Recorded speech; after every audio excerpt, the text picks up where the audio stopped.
Basic focus यही था कि सबसे बड़ा पहला फायदा इतना पढ़ाई के बाद जो मेरे माँ बाप ने कुर्बानियां दी है मेरे लिए, जिस मकाम पे एडवर्सिटी में पहुंचाया है, तो सबसे ज्यादा फायदा उनको होना चाहिए कम्युनिटी को। और साथ में फिर अगर उनको फायदा है तो गांव के अफराद को भी होगा। तो उस हिसाब से अल्लाह ताला ने दिमाग में डाल दिया कि चलो प्रैक्टिस शुरू करना है। शुरू में काफी उसको निगेटिविटी भी रही लोगों के दिलों में कि घर की मुर्गी दाल बराबर रहेगा, यहीं पे पड़ा है, सब लोग बचपन से देख रहे हैं, तो उनको एज ए डॉक्टर एक्सेप्ट करेंगे नहीं करेंगे। लेकिन मैंने उनको यही जवाब देता था कि लोग मेरे काम से याद रखेंगे। तज़ीन मैं फ्रैंकली बताता हूँ कि कड़वई के अतराफ अखनाल में जो डॉक्टर्स है ना, पूरी दियानतदारी और ईमानदारी के साथ अपने स्किल के हिसाब से लोगों की सेवा कर रहे हैं। उसमें हम लोग उतना नुक्ता नहीं निकाल सकते कि हेल्थ केयर अच्छी नहीं है, क्योंकि पिछले 30 सालों से तो मैं यहाँ पे हूँ, तो हार्डली एनी इमरजेंसीज नहीं होंगी जिनको नुकसान हुआ रहेगा। वो वैसी नुकसान तो हॉस्पिटल में एडमिट करने के बाद भी होता है। तो हमारी डॉक्टर की टीम जो अतराफ और असनार में है वो काफी स्ट्रांग टीम है। मैं मैसेज ये दूंगा, जमातुल मुस्लिमीन कड़वई हो, वेलफेयर हो या यंग जनरेशन हो, कि जो लोग यहाँ पे किसी चीज को बनाना चाहते हैं, उनका एक विजन है, उनके एफर्ट्स हैं, तो सबसे पहले एक पॉजिटिविटी क्रिएट करो अपने आप। जमातुल मुस्लिमीन कड़वई पहले भी पावरफुल थी, आज भी पावरफुल है। जमात की पावर का अंदाजा सिर्फ जमातुल मुस्लिमीन कमेटी के मेंबर से नहीं लगाया जाता है। जमात को पावरफुल बनाने की जिम्मेदारी जो है वो पूरे गांव की रहती है। करेक्ट। जैसे कि एक हुकूमत आती है, उसकी अवाम और या क्या उसको रिस्पॉन्ड करते हैं, उसके हिसाब से उसका उस एरिया का एक अपना एक नेचर बनता है। डॉक्टर साहब, सबसे पहली तनकीद जो आप पर की जाती है वो ये है आपके टाइम मैनेजमेंट को लेकर, और वो ये आपने भी बहुत कॉमन सुनी होगी कि आप जो है किसी जगह पर वक्त पर नहीं पहुंचते, और डॉक्टर होने के बावजूद आपका टाइम मैनेजमेंट जो है हिला हुआ है।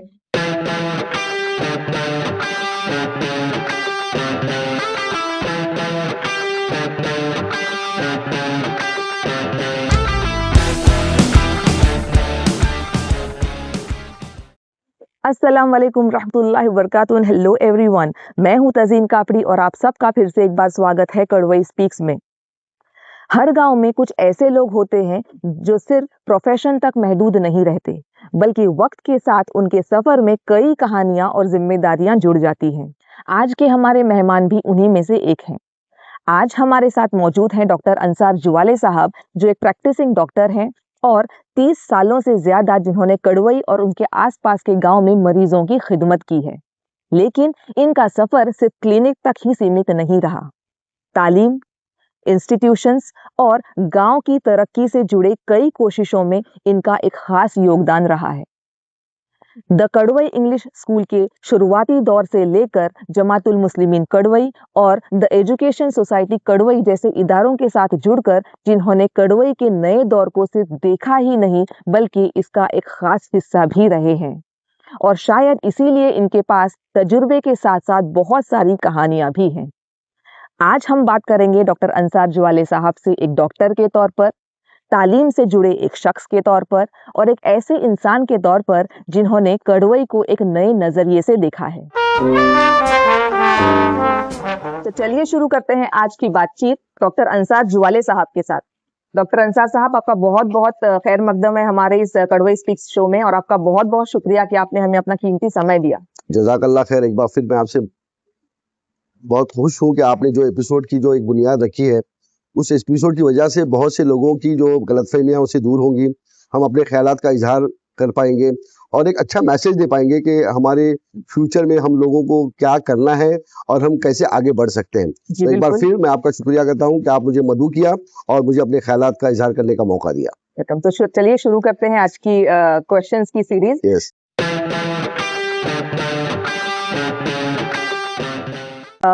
हमारा सबसे पहला सवाल डॉक्टर अंसार आपसे ये है कि कड़वई में जो है आपको एक इंटेलेक्चुअल और गाइडिंग पर्सनालिटी के नाम से जाना जाता है हमेशा से, और आप जो है बहुत सारी ऑर्गेनाइजेशंस का हिस्सा रहे हैं। अगर मैं गिनवाऊं तो आप कड़वई इंग्लिश स्कूल के फाउंडिंग मेंबर्स में से एक हैं, आप जमातुल मुस्लिमीन कड़वई की कमेटी मेंबर हैं, आप एक प्रैक्टिसिंग डॉक्टर हैं सबसे बड़े, और आप जो है द एजुकेशन सोसाइटी कड़वई के वाइस प्रेसिडेंट भी हैं।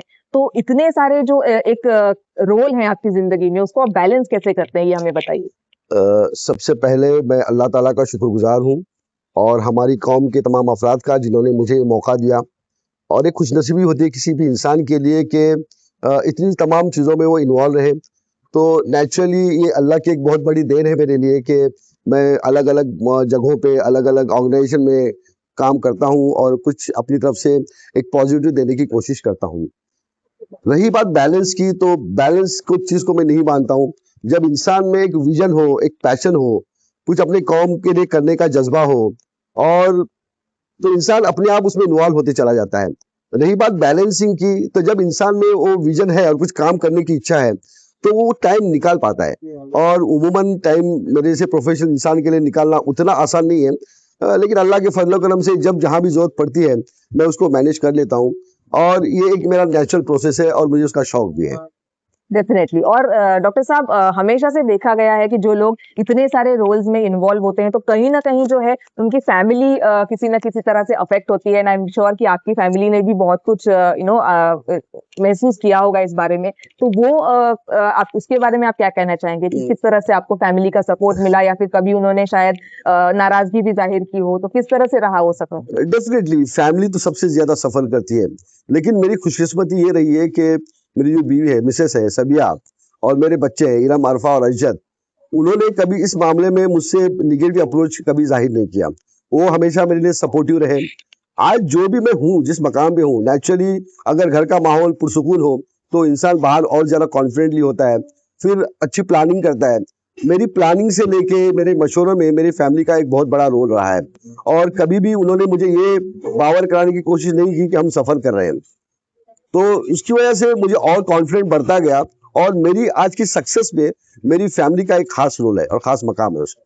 डेफिनेटली आई थिंक फैमिली का सपोर्ट जो है बहुत ज्यादा जरूरी होता है। अगर आपकी लाइफ पीसफुल नहीं होती तो शायद बाकी सब जो रोल आप इतनी बखूबी निभा रहे हैं वो इतना शायद आप उतना 100% नहीं दे पाते। बेशक। तो डेफिनेटली फैमिली एक बहुत इंपॉर्टेंट रोल हर एक की जिंदगी में होती है। बेशक। डॉक्टर साहब, ये बताइए कि आप जो है TKES के जो है फाउंडिंग मेंबर रहे हैं, तो एक मरीजों को शिफा देने से लेकर एक इदारा खड़ा करने का जो जज्बा था, जो एक ख्याल था, वो कहाँ से आया?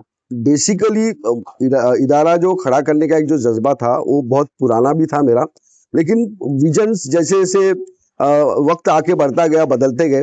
गालिबन मैं जब महाराष्ट्र टू हाई स्कूल कड़वई का एक तालिब इल्म हूँ, तो 10वीं तक यहाँ पे पढ़ाई हासिल की है, और मैं बहुत प्राउड फील करता हूँ कि मैं इस इंस्टीट्यूट का हिस्सा रहा और आज इस मकाम पे हूँ।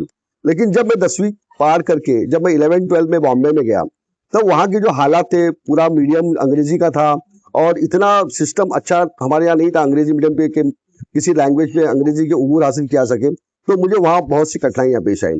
टैलेंट होते हुए भी, अच्छा स्टूडेंट होते हुए भी, कहीं ना कहीं जो मार्क्स हासिल करना है, जो आज की इसकी जरूरत है, तो उसमें मैं थोड़ा पीछे रह गया। तो उस वक्त मैंने सोचा कि हमें कड़वई में इंग्लिश पे ज्यादा काम करना पड़ेगा। तो इस जीवन में मैंने 1985 की बात कर रहा हूँ मैं, जनाब DS काजी साहब से भी मैंने मुलाकात की। उसके बाद सब्सिक्वेंटली डॉक्टर अब्दुर्रहमान मोडक साहब से बात की, फिर मैंने नजीर मोहम्मद साहब से बात की, कमर सर से बात की। लेकिन उनके अपने कुछ तकाजे थे, कुछ प्रॉब्लम्स थे, कभी फाइनेंशियल रहे होंगे, कभी गवर्नमेंट की तरफ से रहेंगे। तो उसमें उन्होंने उतना साथ नहीं दिया कि इंग्लिश पे जोर दिया जाए। मेरा उनको मंशा एक ही था कि इंग्लिश लैंग्वेज पे हमें उबूर हासिल करना है। यहाँ पे जब बच्चे हम बाहर जाएं 11-12 के लिए, तो उनको माहौल नया ना लगे, कॉन्फिडेंस रहे उनको। तो कॉन्फिडेंस नया ना लगे, और फिर अपने सब्जेक्ट में वो अच्छे मार्क्स हासिल कर सके। लेकिन जब मैंने देखा, फिर मैंने और एक सुझाव दिया कि कम से कम सेमी इंग्लिश तो शुरू कर दीजिए, क्योंकि साइंस में बच्चे जो जा रहे हैं, तो साइंस में फिर लॉकडाउन होता है उसमें, तो वो न हो। फिर जब वो बात भी अगर पूरी नहीं हुई, तो फिर मैंने सोचा कि कहीं ना कहीं हमारी कौम के बच्चों को अगर आगे बढ़ाना है, तो हमें एक ऐसे जरिए की तलाश मैंने करनी पड़ेगी जिसमें हम कॉन्फिडेंटली अपने कैरियर को आगे बढ़ा सकें। तो नेचुरली आज का दौर जो है वो अंग्रेजी का जमाना है, इंग्लिश का दौर है। तो मैंने सोचा कि क्यों ना एक इंग्लिश मीडियम स्कूल की शुरुआत की जाए।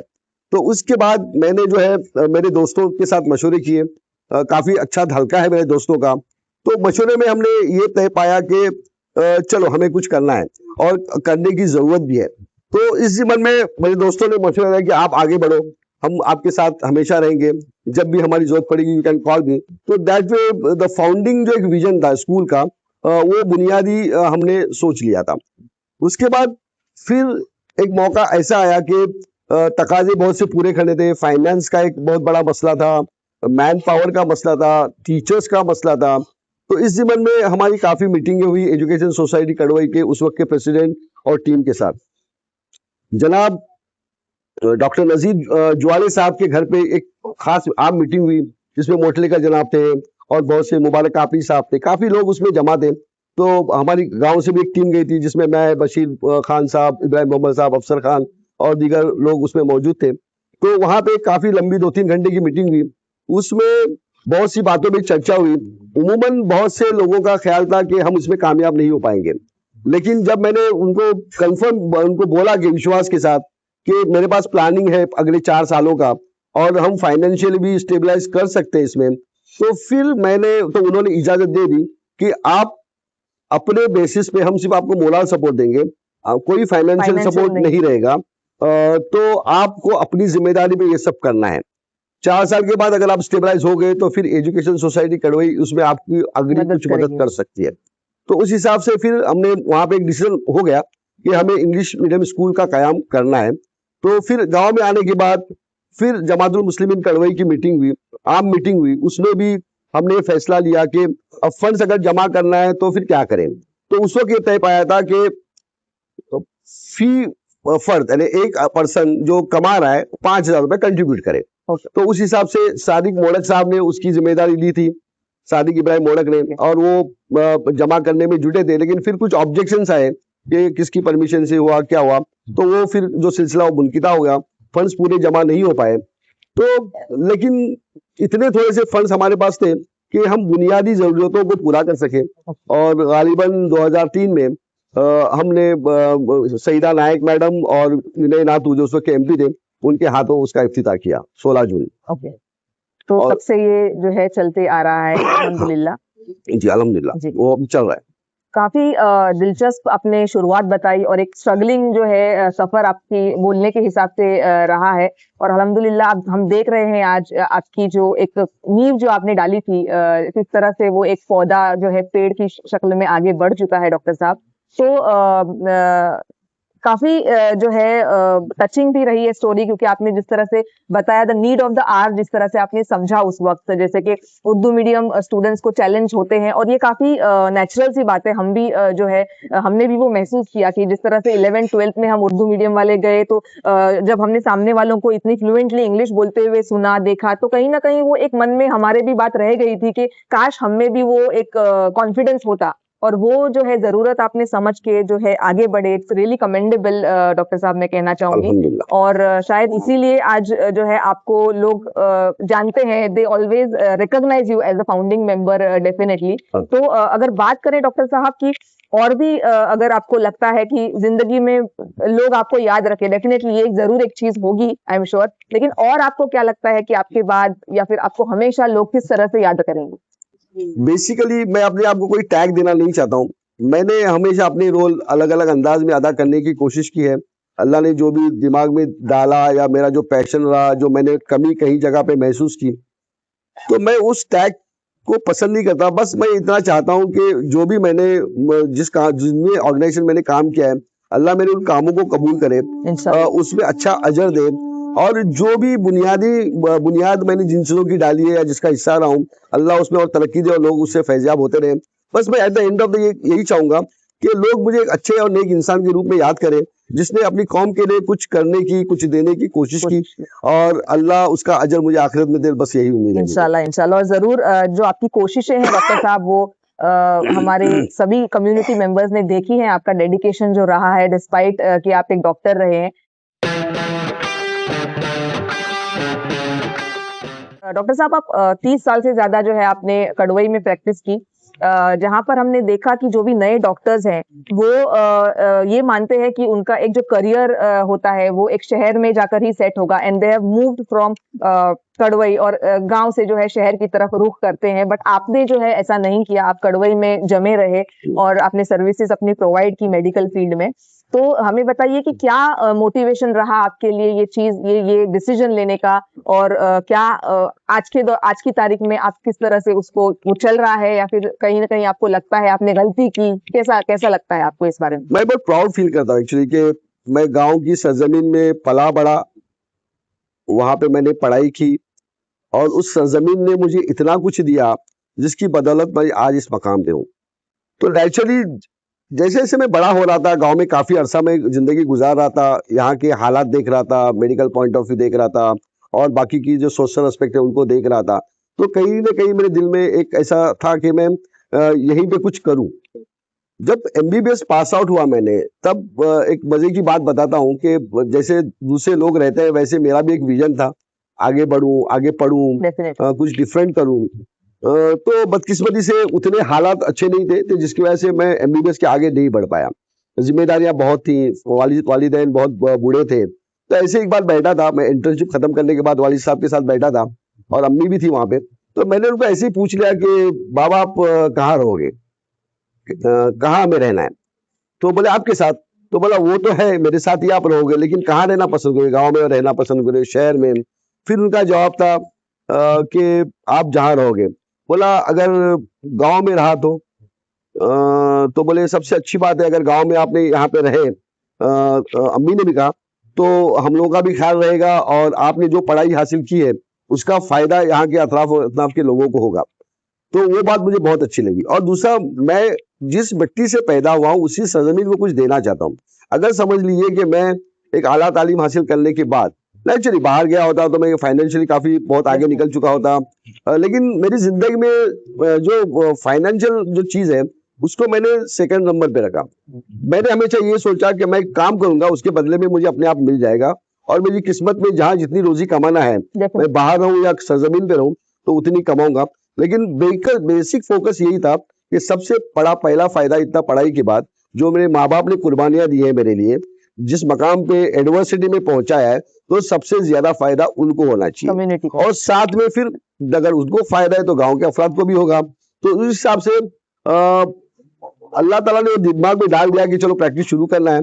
शुरू में काफी उसको निगेटिविटी भी रही लोगों के दिलों में कि घर की मुर्गी दाल बराबर रहेगा, यहीं पे पड़ा है, सब लोग बचपन से देख रहे हैं, तुमको एज ए डॉक्टर एक्सेप्ट करेंगे नहीं करेंगे। लेकिन मैंने उनको यही जवाब देता था कि लोग मेरे काम से याद रखेंगे। मैं पला बड़ा, उनको फक्र होगा एक दिन कि मैं इसी मिट्टी से बना बड़ा, आगे बढ़ा और यहीं पे आके रह गया। तो आज मुझे फक्र है उस चीज के लिए कि मैंने प्रैक्टिस शुरू की और अल्हम्दुलिल्लाह उसके साथ मैं इस मकाम तक आज पहुंचा हूं।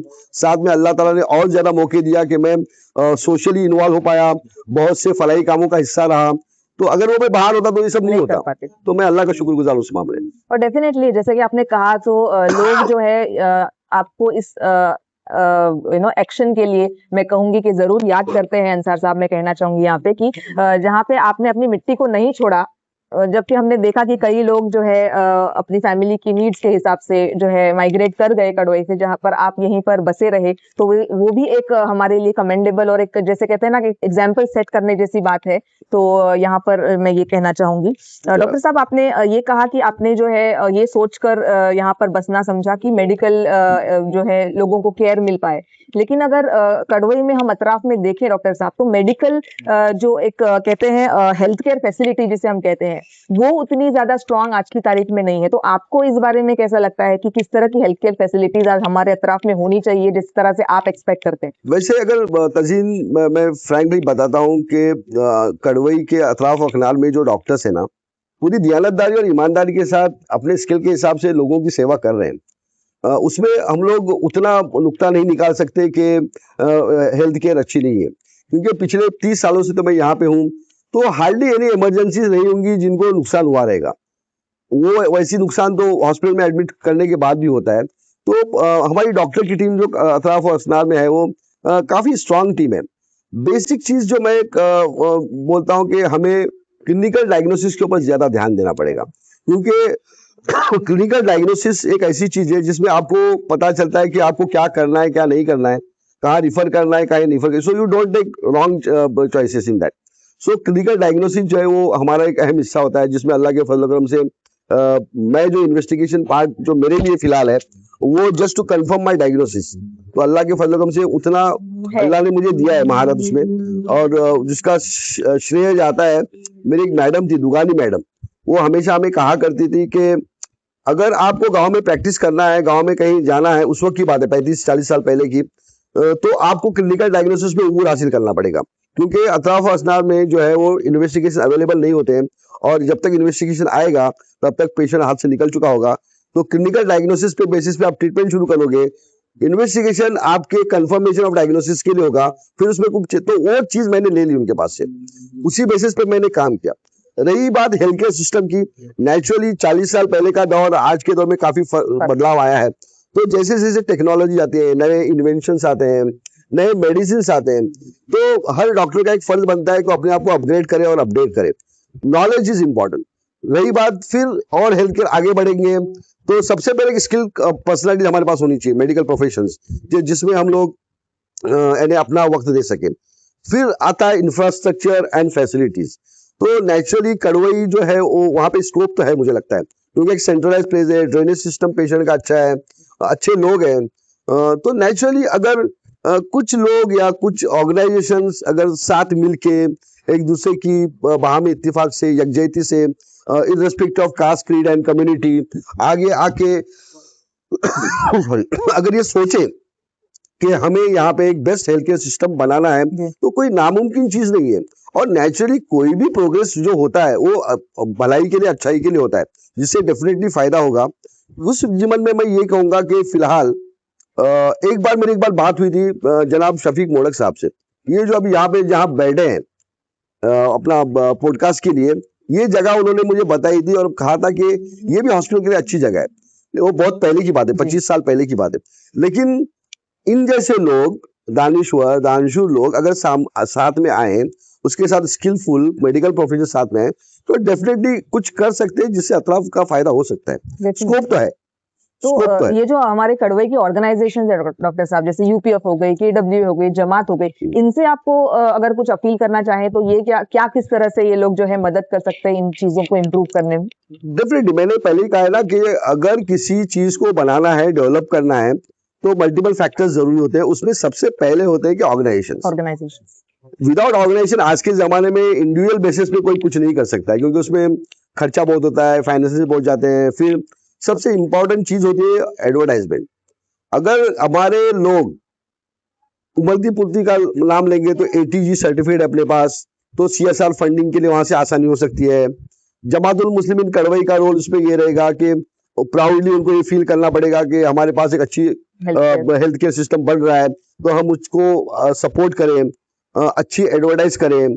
और बेसिकली ऐसा नहीं होना चाहिए कि एक हेल्थ केयर सिस्टम हम बना रहे हैं और हम just because it is in Kadwai we feel कि इट इज नॉट ऑथेंटिक और हम लोग बाहर जाएंगे। तो वो एक जो माइंडसेट है, जैसे कि इंग्लिश स्कूल की हमने बुनियाद रखी ये सोच के, और अतराफ में उसका एक अच्छा एक असर हो चुके, फिर भी हम मुतमईन नहीं है। तो सबसे पहले मैं मैसेज ये दूंगा, जमातुल मुस्लिमीन कड़वई हो, वेलफेयर हो या यंग जनरेशन हो, कि जो लोग यहाँ पे किसी चीज को बनाना चाहते हैं, उनका एक विजन है, उनके एफर्ट्स हैं, तो सबसे पहले एक पॉजिटिविटी क्रिएट करो अपने आप में।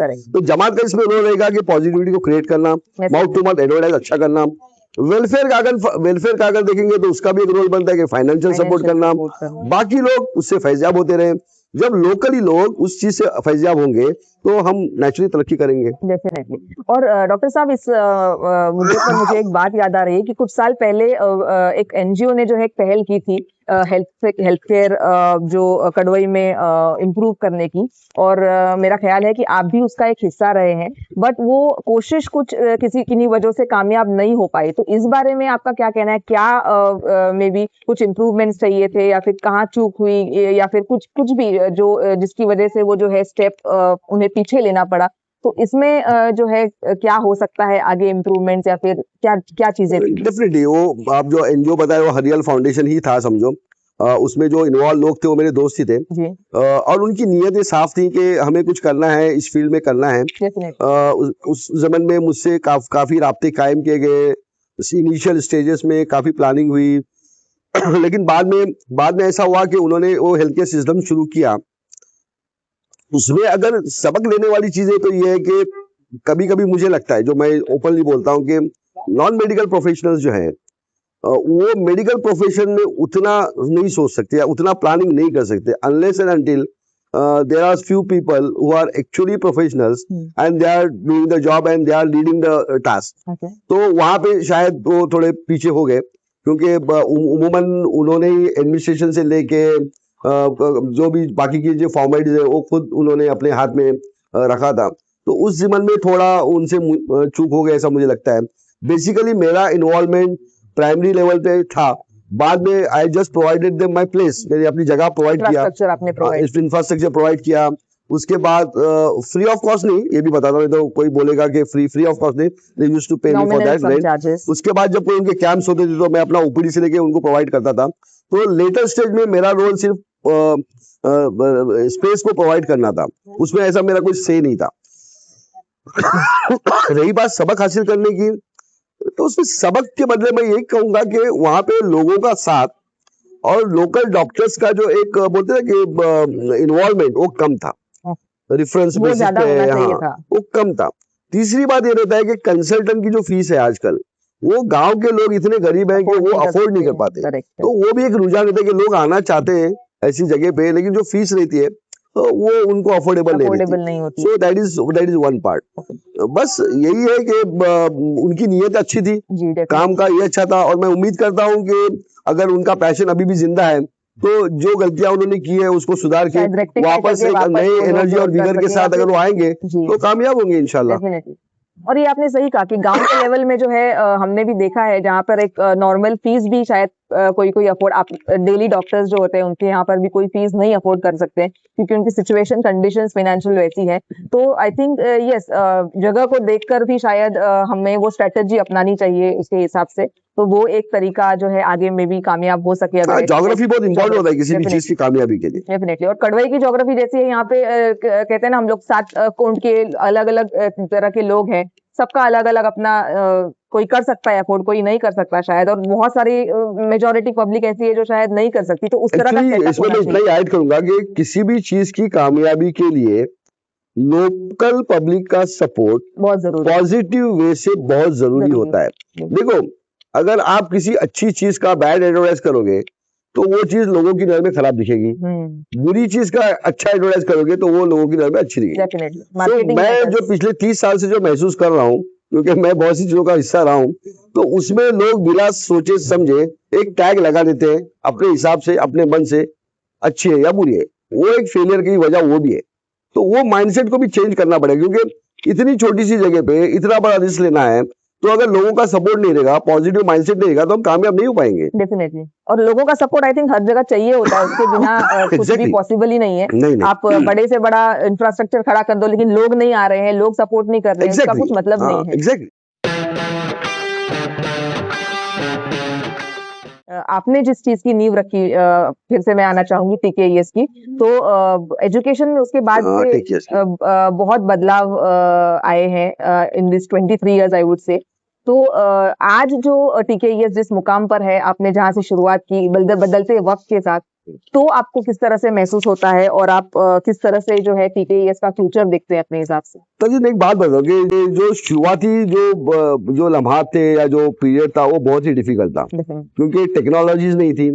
एक सिंपल पेपर अगर देना है ना तो हमको जाना पड़ता था वहां पे, मैन पावर नहीं था, लोगों का सपोर्ट नहीं था, हर चीज पे कलम और कागज से होती थी, टाइम कंज्यूमिंग था वो। टाइम कंज्यूमिंग था।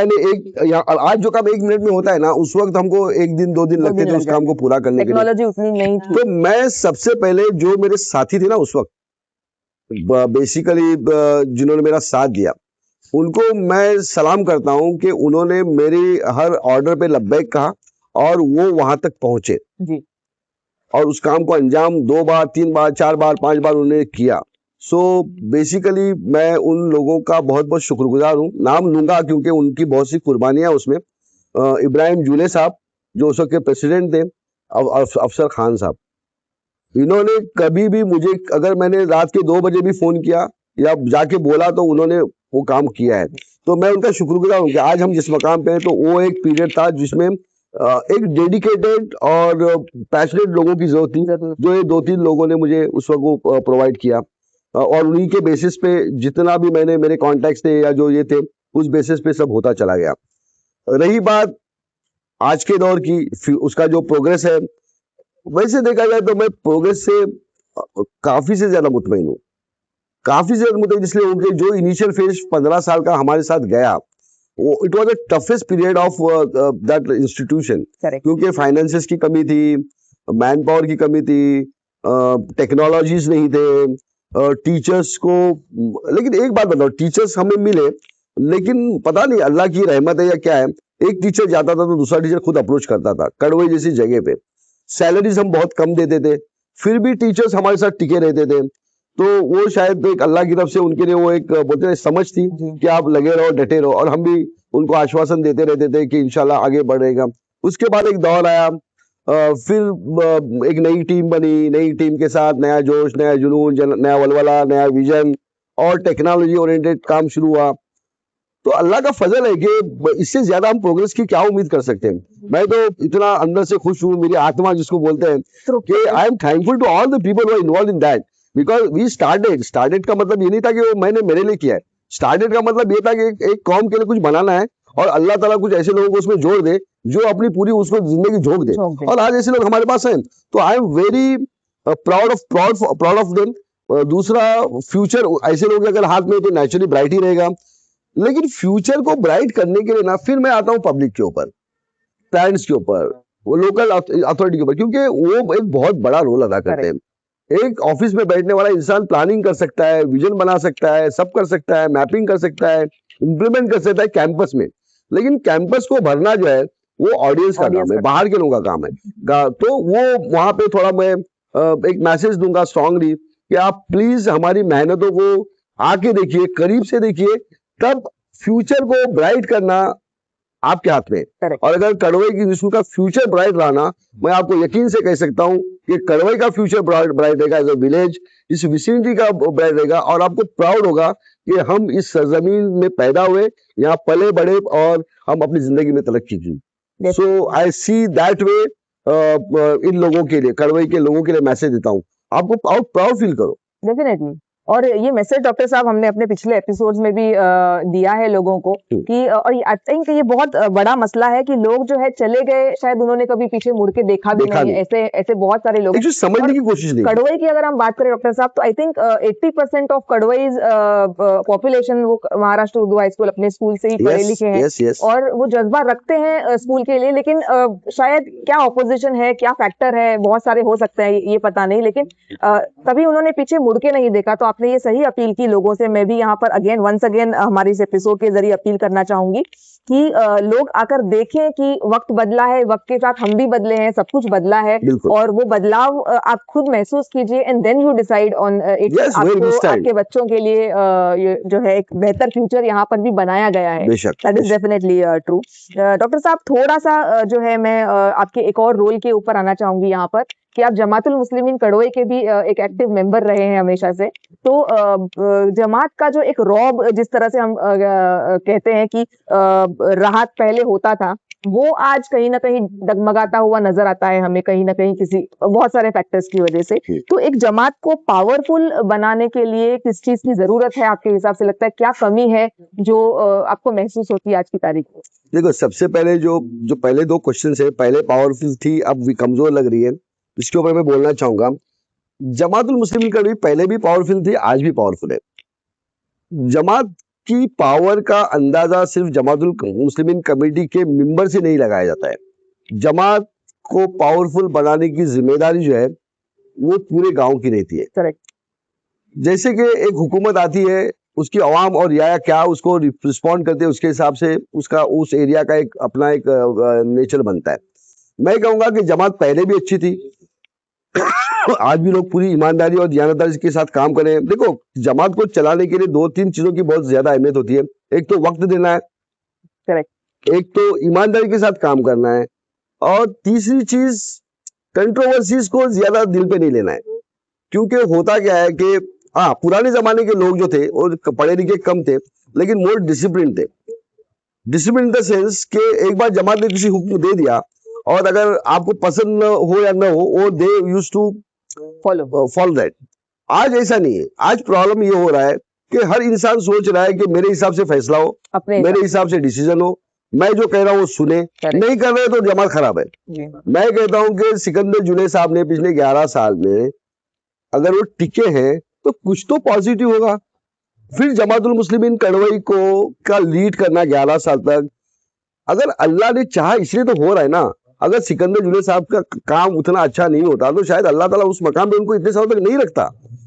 मैं खुद 2000 से इस जमात में हूँ, जमातुल मुस्लिमीन कड़वई, 2000 ईयर, कितने साल हुए? 26 साल पार्ट ऑफ इट। मैंने बहुत से चेयरमैन सबको देखा है, तो मुझे उतना फर्क नजर नहीं आ रहा है कि कुछ वीक है। वीक हम लोग करते हैं जमात को अगेंस्ट द डिसीजन जाके, ज्यादा मतभेद बता के, कन्विंस न होके, अपनी आइडियोलॉजी जमात के ऊपर थोप के हम जमात को वीक करते हैं, जिससे जमातुल मुस्लिमीन कड़वई के प्रेसिडेंट हो, चेयरमैन हो या मेंबर्स हो, उनका और कॉन्फिडेंट लो हो जाता है, फिर गलतियां बढ़ती हैं, क्योंकि वो कॉन्फिडेंट नहीं किया, अवाम की तरफ से उनको कॉन्फिडेंट नहीं होता है।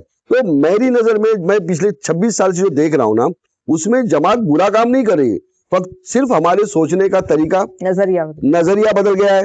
हम अपने हिसाब से हर चीज होने की सोचते हैं, वो पॉसिबल नहीं होता है।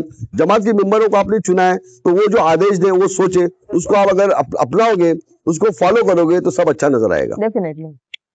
और आई थिंक ये बात हमने इससे पहले जमात चेयरमैन साहब के साथ जब हमारी मीटिंग इंटरव्यू हुआ, उसमें भी कहा कि हर एक का अपना अपना नजरिया होता है, लेकिन वो नजरिए को रखने का भी एक तरीका जो होता है, वो अगर सही है, अगर हम और इंसान है, गलतियां तो होती है, उनके भी शायद कुछ डिसीजंस गलत होते होंगे, लेकिन उसे किस तरह से हम कॉन्फ्रंट करते हैं, उसे किस तरह से हम उस पॉइंट को रखते हैं, उन्हें सजेशन के साथ में आगे आते हैं, रादर देन एक अटैकिंग मोड में आना, वो डिफरेंस होता है। तो ये बात आपने बहुत ही अच्छी कही। और इसी ख्याल के साथ एक बात इसमें मैं ऐड करूंगा तज़ीन, देखिए क्रिटिसिज्म करना बुरी बात नहीं है, मेंबर की गलतियां तो हो सकती है, लेकिन क्रिटिसिज्म को सॉल्यूशन के साथ प्रेजेंट करना इंपॉर्टेंट है। हमारा सबसे बड़ा मसला जो है ना, जो हम लोग देख रहे हैं डे टू डे बेसिस पे, हम क्रिटिसाइज बहुत मिलजुल के करते हैं, लेकिन सजेशन किसी के पास नहीं होता है, वैलिड सजेशन। ना ऐसा नहीं कि करना है तो क्या करना है, और वो अगर सजेशन लिए हुए डिसीजन से बेहतर हो तो उसको क्यों नहीं लिया जाएगा। लेकिन अगर आपका दिया हुआ सजेशन लिए हुए डिसीजन से बेहतर नहीं है तो उसको रिजेक्ट किया जाएगा, फिर आपको बुरा लगेगा। सो वो माइंडसेट चेंज होना चाहिए। जमात अच्छी है, सब अच्छा है, गांव भी अच्छा है, अपने आप में डिसिप्लिन पैदा करो, यही मैं आदेश दूंगा, तो सब अच्छा लगेगा। जैसा चश्मा पहनोगे वैसा नजर आएगा। हाँ। और ये भी एक मुद्दा है कि लोग जो है कभी भी सोचते हैं कि डिसीजन ये लिया गया, लेकिन उस डिसीजन मेकर ने क्या क्या चीजें सोची, शायद कोई ऐसी चीजें होती हैं जो एज एन ऑडियंस आप नहीं देख पाते हैं, अनलेस एंड अनटिल आप उस मुकाम पर हो या फिर आप उस पोस्ट पर हो, कि उसके ऊपर कितना प्रेशर है वो चीज डिसाइड करने के लिए। ये भी चीजें लोग नहीं सोचते हैं और जस्ट अटैकिंग मोड में आके वो कर जाते हैं। डिसीजन मेकर जो है ना, वो सुन के डिसीजन नहीं लेता है। डिसीजन मेकर जो है ना, वो एक बात को 100 तरीके से सोचता है, फिर बोलता है, बहुत सारी चीजें। लेकिन जो क्रिटिसाइज करता है ना, वो सिर्फ वो सुनता है और क्रिटिसाइज करता है। तो पहले समझो, सुनो, समझो, फिर रिएक्ट करो, तो शायद अल्लाह ताला आपको भी वही हिदायत देगा जो उस बंदे ने आदेश दिया है आपको। Correct, very very true doctor साहब, बहुत अच्छी बात कही आपने। और थोड़ा सा जो फोकस डॉक्टर साहब, हमने हमारे जो इंटरव्यूज का एक बहुत ही इंटरेस्टिंग सेक्शन होता है, उस पर आते हैं, जहाँ पर हमारे जो लीडर्स हैं आपके जैसे, उनके ऊपर जो है बंदूक तानी जाती है, थोड़ी सी तनकीदें की जाती हैं। तो कुछ ऐसे सवाल हमारे पास आए हैं कि जो हम आपसे पूछना चाहेंगे। So are you ready for it? जो भी पॉसिबल होगा। लेकिन एक बात बताता हूँ, जो तनकीद वाले क्वेश्चन रहते ना, उसमें तनकीद करने वाले का एक अपना नजरिया होता है, और जिसके ऊपर तनकीद की जाती है उसका अपना नजरिया होता है। तनकीद वाजिबी होती है, लेकिन मैं सॉरी टू से, मैं मेरे नजरिए के हिसाब से ही आपको जवाब दूंगा, तो ऐसा किसी को टारगेटेड नहीं रहेगा। लेकिन आपने तनकीद की, मेरा जवाब आया, तो आपको मुतमईन होना है उसमें, तो उसका फायदा होता है। जी। Definitely, fair enough. और एक बात बोलूंगा, जो क्रिटिसिज्म है ना, is a part of a royal journey. Absolutely part of a royal journey इसलिए बोल रहा हूँ कि वो इतना आसान नहीं है। क्रिटिसिज्म उसी को किया जाता है जिसने कुछ किया है, और वो क्रिटिसिज्म एक्सेप्ट करना भी एक बहुत बड़ा जिगर उसके लिए चाहिए होता है, rather than just backing out from it. Yes. What we see. So सबसे पहली तनकीद जो आप पर की जाती है वो ये है आपके टाइम मैनेजमेंट को लेकर, और वो ये आपने भी बहुत कॉमन सुनी होगी कि आप जो है किसी जगह पर वक्त पर नहीं पहुंचते, और डॉक्टर होने के बावजूद आपका टाइम मैनेजमेंट जो है हिला हुआ है। तो इस बारे में आप किस तरह से हमारी ऑडियंस को बताना चाहेंगे? टाइम, देखिए मैंने क्या कहा कि स्टार्ट में हमारी बात हुई कि you are part of different organisations. Correct. So I'm not only a doctor actually. I am a social worker. I am an education department में काम कर रहा हूँ, जमात में काम कर रहा हूँ. उसके अलावा मैं सोशल काम करता हूँ. सोशल काम जो है ना वो मेरा हिडन काम है एक्चुअली, जो मेरी बीवी बच्चों को भी नहीं मालूम है कि मैं क्या क्या सोशल काम करता हूँ. It is just for me and that guy to whom I am giving my services. So कभी कभी ऐसा होता है तजीम के ठीक है कभी मीटिंग है या कभी कुछ है तो somebody comes and meet me, तो मैं अवॉइड नहीं करता हूँ उसको कि आप ये टाइम नहीं है आपके आने का. मेरे निकलते वक्त भी अगर कोई आया तो just I oblige him and I listen to him and then appropriately I try to help him. तो वो एक पार्ट रहता है. दूसरी पार्ट है कि थोड़ा हेल्थ इशू रहता है मेरा कि जो बहुत पीछे मैंने मेरी जवानी से वो हेल्थ इशू है, तो मैं उसको भी थोड़ा संभालने की कोशिश करूंगा. डॉक्टर ने इतना कहा है कि एक इम्पॉर्टेंट बात बताता हूँ कि जब मैं फर्स्ट टाइम डॉक्टर को मिला था तो उसने एक बात कही थी की पेशंटला 100 अन्सार मिळतील, डॉक्टर मिळतील, पण तुझ्या फॅमिलीला अन्सार एकच असेल. तो उसने एक बहुत बड़ी बात की थी. वो ही वाज कंसल्टेंट था. तो बोले कि तुम अपनी फैमिली का सोचो, अपना हेल्थ का सोचो, अगर और हेल्थ है फिर तो सब कुछ है. हाँ and then you do the thing. फिर जब मैं और आगे बढ़ा, हेल्थ का इसलिए बोला हूँ कि वो एक Important इम्पोर्टेंट factor है. फैक्टर है. डॉक्टर अब्दुलरहमान जुले का अब्दुलरहमान मोड़क साहब का मैं बहुत ममनून हूँ कि उन्होंने मुझे एक ऐसे डॉक्टर से बॉम्बे में मिलाया था, Anil Desai doctor. He was at that time 82 years of age in 2000. He was a neuro physician. तो उन्होंने मुझे इन्वेस्टिगेशन के बाद बोला था कि डॉक्टर साहब you enjoy your life for 5 years उस वक्त, क्योंकि आपका जो मर्ज है वो ऐसा है कि उसको न सर्जरी की जा सकती है न मेडिसिन का उसको कुछ फायदा होगा. You are like a child. तो अगर आप अपनी गर्दन को एक 3 महीने के बच्चे की तरह संभालोगे तो एक लंबी जिंदगी पा सकते हो, वरना आपके पास बहुत कम टाइम है. ये उनके शब्द थे. तो नेचुरली ये सब चीजें जब फैमिली रिस्पॉन्सिबिलिटी ये सब आती है तो मुझे सबसे ज्यादा, मैं आज अगर किसी भी चीज की वजह से अगर कहीं लेट होता हूँ तो वो मेरा हेल्थ फैक्टर है. जी. बाकी फैक्टर्स तो मैं एडजस्ट कर सकता हूँ, लेकिन हेल्थ को मैं जब तक मैं फिजिकली और मेंटली अपने आप को हशाश बशाश महसूस नहीं करता तब तक मैं घर से बाहर निकलना थोड़ा मैं अवॉइड करता हूँ, क्योंकि फिर उसके बाद मेरा एक बहुत लंबा टाइम रहता है जिसमें मुझे लोगों के लिए काम करना रहता है. तो okay, that is the thing. दूसरी बात, इंपॉर्टेंट मीटिंग्स रहती हैं. पहले देखो, मीटिंग का ही जिक्र करके फायदा नहीं है. मैं सिर्फ गांव की मीटिंग अटेंड नहीं करता हूँ. बेसिकली मैं इंडियन मेडिकल एसोसिएशन का भी मेंबर हूँ, संगमेश्वर मेडिकोस का भी मेंबर रहा हूँ. मैंने काफी मीटिंग अटेंड करता हूँ. तो एक मियार रहता है किसी भी मीटिंग का. जो बातें हम मीटिंग में आधे घंटे में खत्म कर सकते हैं, उसकी अगर 5 घंटा काम करेंगे तो who is going to sit for 5 hours over there. कम से कम आने वाले लोगों के लिए भी सोचना है ना. फिर मीटिंग क्यों होती है? मीटिंग में थोड़ी अलग बात करो. मीटिंग इसलिए होती है कि जो प्रॉब्लम्स हैं, जिन बातों पे डिस्कस करना है और उसका सोल्यूशन निकालने के लिए मीटिंग की जाती है. एक्चुअली बदकिस्मती से इन चीजों का फिकदान है.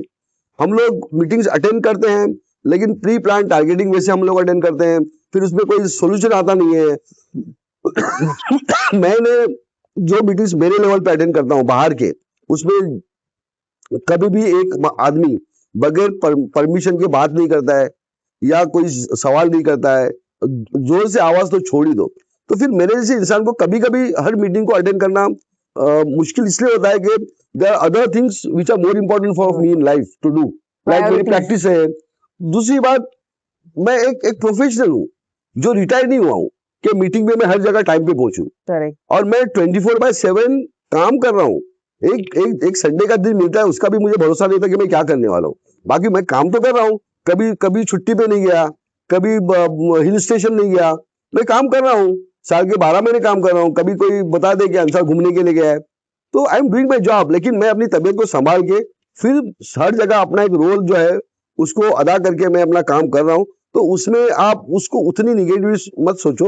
मुझे दुआ दो कि मैं टाइम पे पहुंचूं, मेरी सेहत अच्छी रहे और मैं और कंट्रीब्यूट कर सकूं. डेफिनेटली. और ये सही कहा आपने, हेल्थ फैक्टर जो है वो बहुत ज्यादा जरूरी होता है. उसको प्रायोरिटाइज करना, उसके हिसाब से जो है चीजों को आउटलाइन करना वो बहुत जरूरी है. सो फेयर इनफ डॉक्टर साहब. अगला जो क्रिटिसिज्म आपके ऊपर है डॉक्टर साहब, वो ये है कि बहुत सारे लोग जो क्रिटिक्स हैं उनका ये मानना है कि आपने जो ये इंग्लिश मीडियम स्कूल शुरू की वो जो है अपने बच्चों के लिए की, और फिर आपके बच्चे जब स्कूल से एजुकेट होकर निकल गए तो आपका जो है उसपे से रुझान थोड़ा कम हो गया और फिर एक टाइम ऐसा आया जब उमलती पृथ्वी के हाथ में स्कूल गया एंड देन वो बंद होने के कगार पे था, तो इस चीज को जो है आप किस तरह से जवाब देना चाहेंगे? ये एक्चुअली क्रिटिसिज्म है या सवाल है पता नहीं। सबसे पहले मैं लोगों बच्चों के लिए जो बात करें ना, तो मैं पहले आपको बता दूं कि अल्हम्दुलिल्लाह मेरी 2 बेटियां महाराष्ट्र उर्दू हाई स्कूल कड़ोई में 10वीं तक तालीम हासिल की है। उसमें इरम जो है डॉक्टर है और अरफा जो है वो डाइटिशियन है। रही बात अशजत की, तो मैंने कहा ना कि इंग्लिश मीडियम स्कूल का जो सपना था वो 1985 से था मेरा, इंग्लिश के ऊपर ध्यान देने का।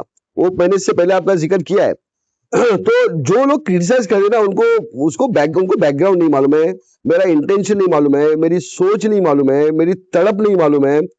और फिर मैं बोलता हूँ कि एक अपने बच्चे के लिए अपना कोई इंस्टीट्यूट क्यों खोलेगा? आप आराम से जा सकते थे आराम से उठा के अपनी फैमिली क्योंकि को। मेरे पास पहले से ही चिपलुन में घर था, स्कूल शुरू करने से पहले घर था। मैं आराम से दूसरे लोगों की तरह अपना बस्ता माइग्रेट उठा कर के वहां पे क्लिनिक के लिए मेरी जगह है, तो मैं मेरा मेडिकल भी शिफ्ट कर सकता था और फायदेमंद होता, लेकिन मैंने वो नहीं किया। और ये जो परेशानी है, फाइनेंशियल क्राइसिस परेशानियां, फिर टाइम की परेशानियां, फिर फैमिली का स्ट्रेस, फिर फैमिली के सेक्रीफाइसेस, फिर लोगों की क्रिटिसिज्म को सुनना, फिर भी काम करना, मैन पावर की कमी, लोगों ने मेरे अच्छे कामों के लिए फिर कुछ निगेटिविटी तैयार करना जहां पे काम जल्दी नहीं होना। मेरे ख्याल से तर्जमे एक पागल ये कर सकता है, जो इंसान Yes, पागल है वही कर सकता है कि इतनी सारी परेशानियां अपने कंधे पे सर पे लेके आबे लोगों मुझे की बात गालियां खा के एक इंस्टीट्यूट कायम करे। तजीन ये इंस्टीट्यूट कायम करने का मेरा वाहिद मकसद था कि यहाँ के जो गरीब गुरबा लोग हैं, जो बाहर जाके अफोर्ड नहीं कर सकते तालीम हासिल करना, उनको एक अच्छी तालीम मिले। जो माइग्रेशन चल रहा था वो माइग्रेशन कम हो। हो। और सबसे इंपॉर्टेंट जो चीज थी वो मैं आज वाजे कर देता हूँ कि मैं इस गांव में पला बड़ा और बहुत यकजहती थी तमाम कौमों के अफराद में, तो वो आहिस्ता आहिस्ता कम होने लगी। उसकी वजह जब मैंने ढूंढा तो मुझे एक ही वजह लगी कि एजुकेशन। पहले लोग एक ही क्लास में एक ही स्कूल में पढ़ते थे, हिंदू मुस्लिम सिख ईसाई सब एक ही बेंच पे बैठते थे। आज मराठी मीडियम अलग हो गया, उर्दू मीडियम अलग हो गया, तो उसमें कहीं ना कहीं गांव के लेवल की बात कर रहा हूँ, तो कहीं कहीं वो दूरियां बढ़ती चली गई। तो मैंने सोचा कि इसको भी अगर कम करना है तो वो एक ही जरिया है उसका कि क्यों ना एक ऐसी मीडियम शुरू की जाए जहां पे तमाम मजाहिब के लोग आपस में बैठे, एक साथ एक टेबल पे बैठे, एक साथ पढ़े, तभी आपस में भाईचारा बढ़ेगा, मोहब्बत बढ़ेगी, एक दूसरे की रिस्पेक्ट बढ़ेगी, एक दूसरे के मजहब के बारे में मालूमात मिलेगी। और जो माहौल गंदा हो रहा है वो माहौल एजुकेशन के माध्यम से एक बेहतरीन माहौल हम तैयार कर सकेंगे। वो भी एक मेरा मुद्दा था। मुद्दा बच्चों को के लिए स्कूल शुरू करना बिल्कुल नहीं था मेरे बच्चों के लिए, हाँ कौम के बच्चों के लिए, दूसरी कौमों को फायदा हो उसके लिए, एक अच्छा माहौल क्रिएट करने के लिए। और सबसे बड़ी बात, एजुकेशन सोसाइटी कड़वई के हाथों में जैसे जमाना बदल रहा है, उर्दू मीडियम का जो है लोगों का रुझान कम होते जा रहा है, तो फ्यूचर में एक ऐसा इदारा एजुकेशन सोसाइटी कड़वई के पास हो जिसके बलबूते पर उसका भी नाम कायम रहे कि उर्दू अगर बंद भी हो जाए खुदा न ख्वास्ता फ्यूचर में भी, तो इंग्लिश मीडियम आज के जमाने की नीड है, तो वो एक इदारा एजुकेशन सोसाइटी कड़वई के नाम पे रहेगा। और आगे बताता हूँ थोड़ा सा। रही बात अपने बच्चों के लिए, अगर मेरे पास इख्तियार तो बहुत कुछ थे स्कूल के, तो सबसे पहला मेरा नाम होता स्कूल पे doctor Ansar Singh English medium. और जो माहौल गंदा हो रहा है वो माहौल एजुकेशन के माध्यम से एक बेहतरीन माहौल हम तैयार कर सकेंगे। वो भी एक मेरा मुद्दा था। मुद्दा बच्चों को के लिए स्कूल शुरू करना बिल्कुल नहीं था मेरे बच्चों के लिए, हाँ कौम के बच्चों के लिए, दूसरी कौमों को फायदा हो उसके लिए, एक अच्छा माहौल क्रिएट करने के लिए। और सबसे बड़ी बात, एजुकेशन सोसाइटी कड़वई के हाथों में जैसे जमाना बदल रहा है, उर्दू मीडियम का जो है लोगों का रुझान कम होते जा रहा है, तो फ्यूचर में एक ऐसा इदारा एजुकेशन सोसाइटी कड़वई के पास हो जिसके बलबूते पर उसका भी नाम कायम रहे कि उर्दू अगर बंद भी हो जाए खुदा न ख्वास्ता फ्यूचर में भी, तो इंग्लिश मीडियम आज के जमाने की नीड है, तो वो एक इदारा एजुकेशन सोसाइटी कड़वई के नाम पे रहेगा। और आगे बताता हूँ थोड़ा सा। रही बात अपने बच्चों के लिए, अगर मेरे पास इख्तियार तो बहुत कुछ थे स्कूल के, तो सबसे पहला मेरा नाम होता स्कूल पे doctor Ansar Singh English medium school, लेकिन मैंने द कड़वई इंग्लिश स्कूल रखा, फिर उसको एफिलिएट किया ईएसके के साथ। तो अगर मेरा कुछ अलग इरादा होता ना तो मैं बहुत कुछ कर सकता था, लेकिन मुझे अपने लिए पर्सनल नहीं करना था, मुझे गांव के लिए करना था, कौम के लिए करना, वरना इजीली मैं ईएसके के हाथ में नहीं सौंपा होता। मैं खुद भी बना सकता था, कोई ट्रस्ट बना सकता था, उसमें एफिलिएट कर सकता था। तीसरी बात, जो उमरती पृथ्वी और इसकी आपने जो बात की ना, तो देखो बंद होने के कगार पे थी नहीं थी वो एक अलग मसला है, क्योंकि हमने जो 15 साल में संभाल के होल्ड ऑन किए थे वो बहुत बड़ी जीत थी हमारे लिए। अब जब मेरे बच्चे बड़े हो गए, फाइनेंशियल सपोर्ट जो है मेरा उसमें मैं थोड़ा सा उनके खर्चे बढ़ने की वजह से मेरे खुद का कम होने लगा, तो मैं किसके पास मांगता। तो उस वक्त मेरे पास बहुत से ऑप्शंस थे, और आप यकीन करो मुझे 2-3 अच्छे लोगों ने मुझे अप्रोच किया, जिसमें ऑर्गेनाइजेशन ने भी अप्रोच किया और पॉलिटिशियन ने भी अप्रोच किया कि जस्ट हैंड ओवर, हम चलाएंगे। तो आपका जो भी जो रहेगा हम बैठ के बात करेंगे कि आपको कैसे हमारे हैंड ओवर करना है। तो मैंने उनकी नहीं मानी। फिर ये स्ट्रगल है ना, दूर से उमरती पृथ्वी के जो फाउंडर थे इरफान चिकटे और बदर मोडक साहब और मोहसिंदा देख रहे थे। तो एक बार बैठे बैठे उन्होंने मुझसे बात की, बोले अंसर तुम्हारा स्ट्रगल तो हम लोग देख रहे हैं, सपोर्ट फैक्टर भी नहीं है, फाइनेंस भी कैसे कर पाते हो।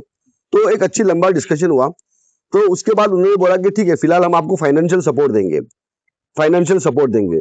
तो बोला यू आर मोस्ट वेलकम। तो उस वक्त मैंने ये सोचा कि किसी दूसरे लोगों के हाथ में सौंपने से बेहतर है कि अपनी ऑर्गेनाइजेशन कड़वई की है तो क्यों ना उन्हीं के हाथों में ज्यादा सेफ रहेगा। So that way it was, I had choices. मैं हम लोग उस वक्त मैं अकेला ही करता था, तो मैं किसी को भी दे सकता था, ऐसा नहीं था कि नहीं दे सकता था, लेकिन मैंने पसंद किया अपने लोगों के हाथों में देना। तो दैट वे वो उमरती पृथ्वी के हाथ में आया। So fair enough I think. और उसके बाद में, और वो भी 16-17 ना, 16-17 2 साल उन्होंने उसके बाद फाइनेंस भी किया। शायद हमने स्ट्रगल देखी है जिस हाँ। तरह से ईएसके ने इवॉल्व किया और आज की तारीख में जिस मुकाम पर ईएसके है डॉक्टर साहब। सो यस, अगर आपने उस वक्त शायद लोगों का क्रिटिसिज्म उस वक्त भी प्रेशर आप पे था, तो शायद अगर आप दे देते और आपके सर से वो शायद बोझ उतर भी जाता इजीली, बट आपने वो नहीं किया, and because of that we see where ESK is today. So that is very commendable and we accept that answer, Dr. साहब। और एक क्वेश्चन था आपका कि ध्यान नहीं दिया, ध्यान हटा आपका दिया। ध्यान थोड़ा सा बच्चों के उसको मैं थोड़ा वाजे कर दूं, ये चीजें मैंने बहुत पहले से सुनी है। उसका मैं एक ही बात बताऊंगा तजीन के मेरे बच्चे 2010 में यहाँ से पढ़ के चले गए। मरफा 10-11 तक फिनिश, अज्जत का 2011 में 7th फिनिश, उसके आगे हमारा स्कूल नहीं था तो इसलिए मुझे वहां पे जाना पड़ा। अब देखो आज मेरे बच्चे माशाल्लाह इंजीनियर, डॉक्टर, डाइटिशियन बन के बाहर निकल चुके हैं, लेकिन आज भी मैं ईएसके में टिका हुआ हूँ, आज भी मैं कड़वे इंग्लिश में टिका हुआ हूँ। तो एक कॉमन सेंस वाली बात है। और उस वक्त भी 2011 से 2017 में हमारा टीम बनी, तो वो भी 7 साल का अरसा कुछ कम नहीं होता है।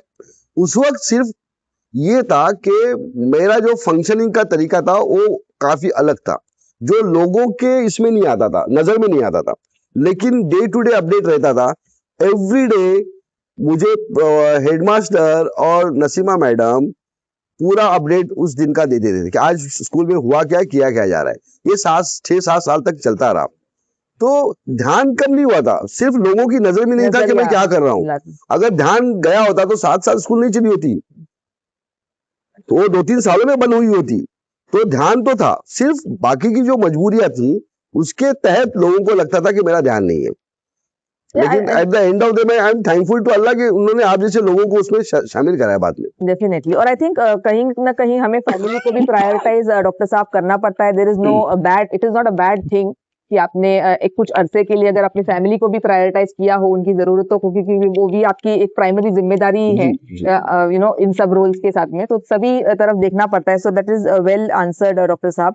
तीसरा जो तनकीद आपके ऊपर आती है वो ये होती है कि मेडिकल इमरजेंसीज के बावजूद भी आप लोगों के घर जाना जो है अवॉइड करते हैं, ये बहुत सारे लोगों का कहना है। इस पर आप क्या कहना चाहेंगे? सबसे पहले मैं यही कहूंगा कि जब मैं जवान था, जब मैंने शुरू की थी अपनी प्रैक्टिस, तब कितना याद है लोगों की कि मैंने कितने बजे तक और कितने टाइम काम किया है। सबसे पहले मैं बताता हूँ तजीन के मैंने पहले 14 साल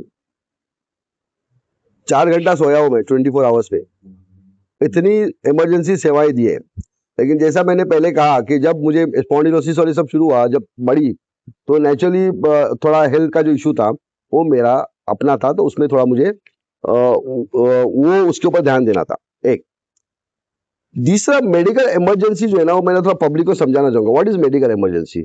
मेडिकल इमरजेंसी ऐसी नहीं है कि आपको लगे इमरजेंसी है और आप निकल गए आप घर। नहीं करें, ये मेडिकल इमरजेंसी पहले जो सोच है ना उसको थोड़ा निकाला। एक ज्यादा बुखार भी आ गया ना जोर से और इंसान बड़बड़ा रहा है तो आप लोग उसको मेडिकल इमरजेंसी बोल देते हो। देखो मैं तो इस फेवर में हूँ, या जिस सिस्टम से मैं पढ़ के बाहर निकला हूँ उस सिस्टम में हमें यही बताया गया कि जितना पेशेंट क्रिटिकल है, जितनी इमरजेंसी है, उतना जल्दी उस पेशेंट को सेंटर तक पहुंचाओ। जी। ये पहुंचाने की जिम्मेदारी किसकी है? एक डॉक्टर अगर समझो ऑलरेडी किसी इमरजेंसी में फंसा हुआ है या ऑलरेडी कहीं ऐसे काम में फंसा हुआ है जो आपको इमीडिएट आप सेवा नहीं दे सकता, ओके। तो वो आप तक कैसे पहुंचेगा? तो फिर उसको आप टैग लगा देते हो कि पहुंचा नहीं। फ्री होते हुए मैंने कभी किसी को ना नहीं बोला है। मैंने ना उसी वक्त बोला है कि अगर मैं कहीं बिजी हूं या मेरे हाथ में ऑलरेडी क्लिनिक में या कहीं, अगर समझो क्लिनिक में 4 पेशेंट हैं जो आईवी लगाए हुए हैं, मेरे पास क्वालिफाइड स्टाफ तो है नहीं। अब मैं उन 4 पेशेंट को वहां पे छोड़ के इमरजेंसी के पीछे तो नहीं भाग सकता, क्योंकि वहां की जिम्मेदारी मेरी जिम्मेदारी बनती है। तो वो लोगों को अंडरस्टैंड करना पड़ेगा कि ऐसा मत सोचो कि हमने कॉल किया, डॉक्टर ने नहीं बोला तो अवेलेबल हम उसके हमेशा दुश्मन हो गए। रहेंगे। अरे ये भी तो सोचो कि मैंने कितनी सेवाएं दी है, कितना अच्छा किया है, वो भी तो सोचना पड़ेगा ना। अगर 10 कामों में मेरे 2 काम समझो चूक जाते हैं तो मैं गुनहगार तो नहीं हो सकता उस मामले में। तो मेडिकल इमरजेंसीज में मैं आज भी रिक्वेस्ट करूंगा कि आपका पेशेंट जितना क्रिटिकल हो उतना जल्दी आप दवाखाने में पहुंचाओ किसी भी, क्योंकि वहां पे तमाम सहूलियात रहती है जिससे पेशेंट की जान बचाई जा सकती है। वरना आप मेडिकल इमरजेंसी घर पे डॉक्टर की वेट करोगे, मेरे ही नहीं किसी की भी, तो आप पेशेंट को डैमेज करोगे और आपकी जिम्मेदार खुद होगे उसके relatives. Don't wait, take some pain, take little time, make some efforts to उसको पहुंचाओ सेंटर पे। ये आप लोगों की जिम्मेदारी है। आप अपनी गलतियों को डॉक्टर की गलती मत बनाओ। जी, definitely. That is my message to you, strong message. Definitely. हाँ। डॉक्टर साहब, एक कोविड का जो पीरियड था, हाँ। उस पीरियड में जो है आपकी इमरजेंसी सर्विसेज जो है अफेक्ट हुई थी, जहां पर बहुत सारा जो एक मेजर कड़वई में बहुत सारे केसेस हमने सुने भी थे। उस वक्त आपने अपने मेडिकल इमरजेंसीज अटेंड की थी, या उस वक्त भी आपका कुछ ऐसा, मतलब maybe I am thinking from the perspective कि क्या वो इरा था जब लोगों को ऐसा लगा हो इस क्वेश्चन को उनके दिमाग में आने का कि आप नहीं चाहते हैं? एक्चुअली सवाल पता नहीं आपके जहन में ऐसा क्यों आ रहा है। आपको मैं यकीन से कह सकता हूँ कि I was the only doctor बिना ब्रेक के मैंने काम किया है कोविड में। ओके। बाकी पीएससी आपकी बनती, इधर doctors were not ready to take the patient in their clinics. तो आप थे उस वक्त? तो मैं क्योंकि मेरा अकेला, ऐसा था हाँ। कि जो सवाल इन लोगों ने किया है, मे बी वो उस दौरान का हो ये सवाल, नहीं वो उनका नहीं वो perspective या- नहीं, ये जो आपकी जो एमएल वाली है ये बहुत पहले से सुन रहा हूँ मैं। जी, ओके। क्योंकि मैं उनके हिसाब से नहीं जाता हूँ तो वो उनको बुरा लगता है, लेकिन सामने वाला एक क्वालिफाइड इंसान आपको क्या बोला है वो भी तो आपको समझना है। Definitely. आप जस्ट बोलोगे चल और चल, आप आपके शोहर का भी नहीं मानोगे, वो बोले क्यों लेके जा रहे हो, क्या काम है, ये तो आप भी कर सकते हो, दैट इज द वे ना। तो वो एक माइंडसेट है कि चल तो चल, ऐसा नहीं होता है ना। सामने वाला क्या कर रहा है वो भी तो सोचो। खाली बैठ के मैं नहीं आ रहा हूँ तो बात अलग है, अगर मैं बिजी हूँ तो वो भी आपको अंडरस्टैंड करना है, तो दैट इज नॉट फेयर। रही बात कोविड की, तो कजिन मैं, मेरी जो 30-35 साल की प्रैक्टिस है ना उसको मैं 2 हिस्सों में बांटता हूँ। एक हिस्सा कोविड का है जो एक पलड़े में है, और एक हिस्सा जो है अदर प्रैक्टिस। इतना मैं वैल्यू देता हूँ, इतना मैंने पैशन से काम किया है। मैंने कम से कम 3 से 4 हजार पेशेंट को side of the table check किया है, आपको बताएंगे लोग, मेरा पूरा रिकॉर्ड है उसके पास। तो कोविड का जो एक पीरियड था, मैं अल्लाह का शुक्रगुजार रहा उसमें कि मैंने सोचा कि शायद अल्लाह ताला ने इसी दिन के लिए मुझे कड़वे में प्रैक्टिस करने के लिए भेजा रहेगा। क्योंकि कोविड के समय without any protection gear I used to practise, और उसमें मुझे 2-3 बार मुझे भी तकलीफ हुई, लेकिन मैंने खुद के ट्रीटमेंट से अल्लाह ने मुझे इसमें शिफा दी 3 बार। आज जो ये थोड़ा कफ लगता है वो उसी की एक देन है। हाँ, तो 3 बार ऑलमोस्ट मुझे भी उसका असर हुआ, लेकिन मैं विदाउट फेल विदाउट क्लिनिक बंद मैं 2 साल तक काम कर रहा था। तो वो एक प्राउड मोमेंट है मेरे लिए, मेरी लाइफ का, कोविड में दीवी से। और मैंने राजापुर से लेके खेड़ तक मैंने ऑनलाइन ट्रीटमेंट दिया है, ऑनलाइन ट्रीटमेंट दिया है। मैं उनके वीडियोस देखता था, उनकी जनरल कंडीशन देखता था और मैं गाइड करता था। अच्छे अच्छे नाम है उसमें, समझे क्या नहीं, तुम्हारे मंसूर काजी से लेके जावेद दलवाई तक के नाम है, राजापुर से लेके। तो ऐसे नहीं कि किसी को भी मैं ऐसी, थोड़े से नाम इसलिए बोल रहा हूं कि उनके भी लोग थे और जावेद दरवाई के भी लोग थे। तो ये 2 अच्छे नाम हैं जिसमें बहुत से लोग कड़वई के उनको जानते हैं। तो अब आपको ये भी क्वेश्चन न रहे कि अंसार ऐसे फेंक रहा है। नहीं, हाँ, डेफिनेटली तो वो भी ये बताओ। हाँ, ये बहुत अच्छी बात कही हाँ, आपने, और हाँ, डेफिनेटली आपने इतना कॉन्फिडेंटली भी कहा, गांव में भी सुनने में था वो चीज। तो लोग डेफिनेटली आपकी उन सर्विसेज को आज भी याद करते आई हैं, feel and proud for it actually.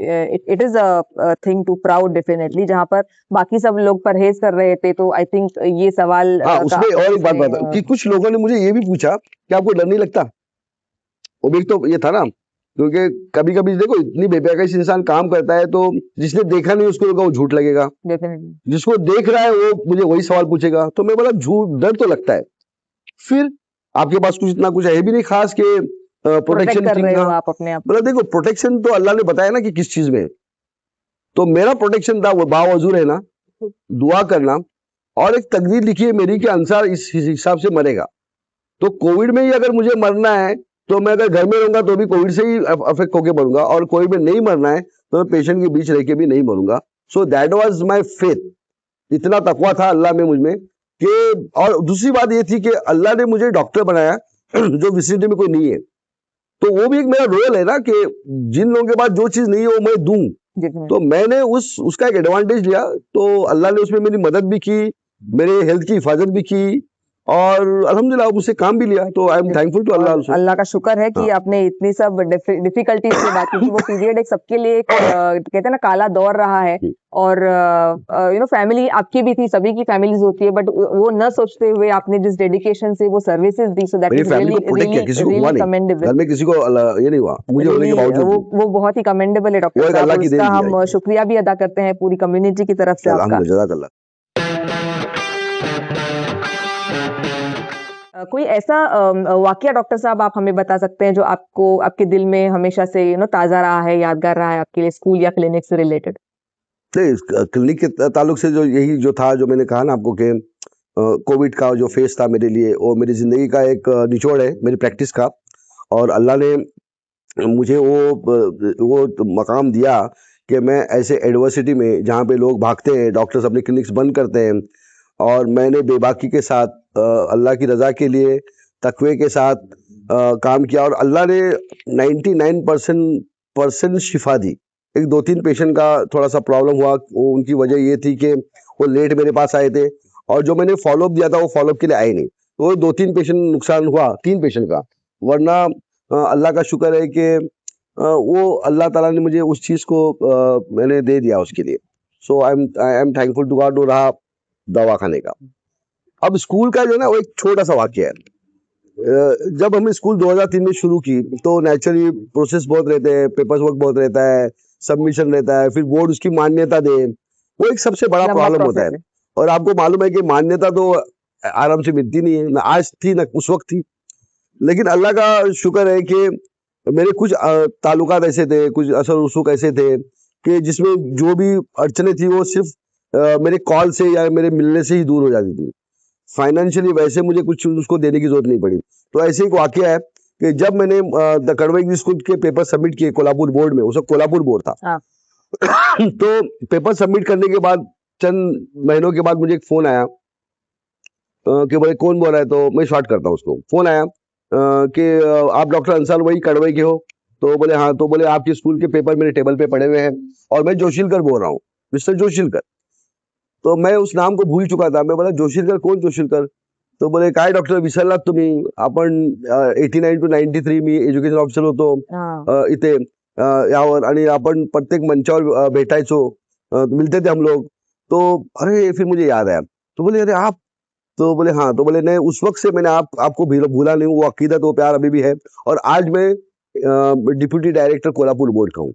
आपकी फाइल मेरे सामने पड़ी है, मैंने फाइल को चेक किया है, उसमें बहुत सी कमियां हैं, लेकिन जो एजुकेशन सोसाइटी कड़वई का जो एक असर रसूख है, और जो उनका एक ऑरा है, और जो उनकी एक पहचान है, तो उसको बिलीव करते हुए मैं उस फाइल को नहीं देख रहा हूँ।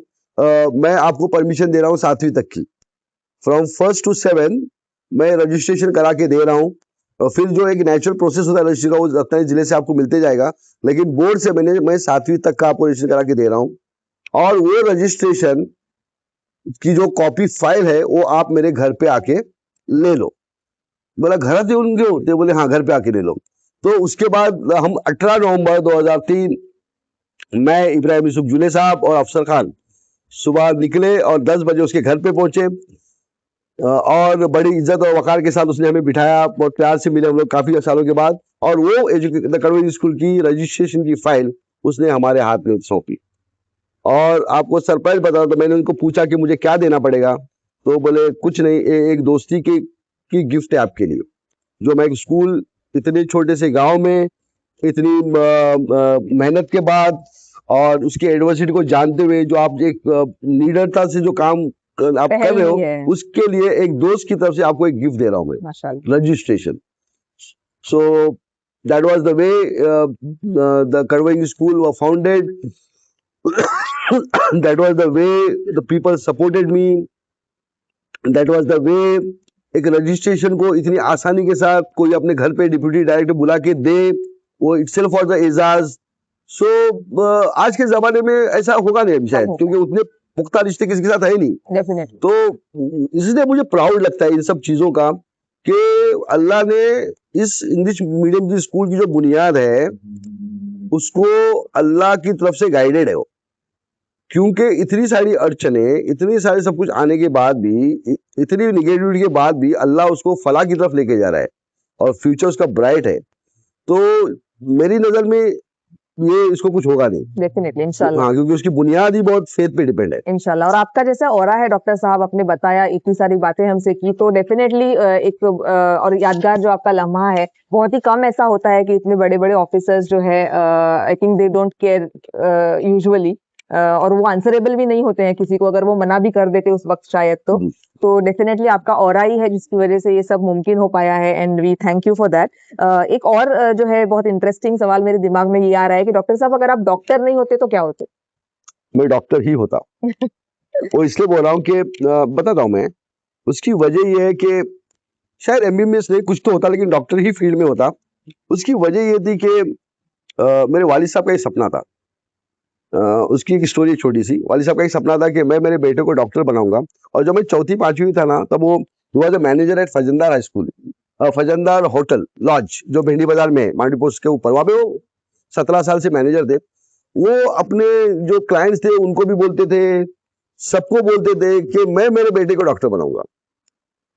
तो लोग उनको बोलते, चाचा आप इतने बूढ़े हो गए हो, इतने आपके पास फाइनेंसिस नहीं है, तो मुश्किल है ना। तो बोले नहीं, मेरे बेटे में वो काबिलियत की, वो डॉक्टर ही बनेगा। सो जब मैं छुट्टियों में कभी हॉस्टल में जाता था, तो वो जो पैसेंजर्स थे तो काफी मकबूल था, मैं भी, वालिद साहब भी अच्छे मिले हुए थे, तो वो हमेशा मुझे डॉक्टर के नाम से बोलते थे। दूसरा एक छोटा सा किस्सा है। जब मैं स्कूल में था, 6th में था गालिबन, तब दस्तगीर सर थे, मरहूम दस्तगीर सर। उन्होंने एक मजमून लिखने के लिए दिया क्लास में कि आप बड़े होके क्या बनना चाहते हो, मराठी में। तो मैंने 10 मिनट तक बैठे रहा, मुझे ऐसा कुछ दिमाग में था नहीं कि क्या बनना है। सोचा तो दस्तगीर सर बोले क्या कुछ लिख नहीं रहा है, बोले सोच रहा हूँ क्या बनना है। अच्छा। तो फिर वही वालिद साहब का वो जो कलेक्शन आया, तो फिर लिखा मुझे डॉक्टर। और भाई डॉक्टर बनना है, बहुत अच्छा मजमून लिखा था मैंने, जो बाद में उन्होंने पूरी क्लास में पढ़ के सुनाया था। तो ये दो बुनियादी नींव थी डॉक्टर बनने की, कि एक वालिद साहब का ख्वाब और एक वो दस्तगीर मरहूम सर का वो मजमून नवेसी का लिखने देना। तो वो उतनी जड़ें पायदार हो गई कि बोलते ना कि जब आप अपने दिलो दिमाग में मुसम्मम इरादा कर लो तो फरिश्ते आमीन कहते हैं। तो शायद वो उसी दिन फरिश्ते ने आमीन कर लिया था कि इसको डॉक्टर ही बनना है। इसीलिए इतनी ज्यादा परेशानियों के बावजूद, फाइनेंशियल क्राइसिस की बात कर रहा हूँ, मैं आज एमबीबीएस डॉक्टर बना हूँ, वो एक मिरेकल से कम नहीं है। तो मुझे डॉक्टर ही बनना था और मैं डॉक्टर ही बनता। और मेरी कोशिश यही रहती है कि पूरी ईमानदारी से, respective of what people think, मेरा अंदर का जो इंसान है वो कभी मुझे मलामत नहीं करता है। मेरा ज़मीर आज भी मुझे हमेशा सुकून रहता है। तो उसका मतलब ये है कि लोग कुछ भी सोचे मेरे बारे में, या तो मैं डॉक्टर ही बनता, डॉक्टर ही रहूंगा। और जहां तक मुझसे मेरी कैपेसिटी में जितना लोगों की खिदमत कर सकूं, मेरे टर्म्स एंड कंडीशन पे, लोगों के टर्म्स एंड कंडीशन पे नहीं।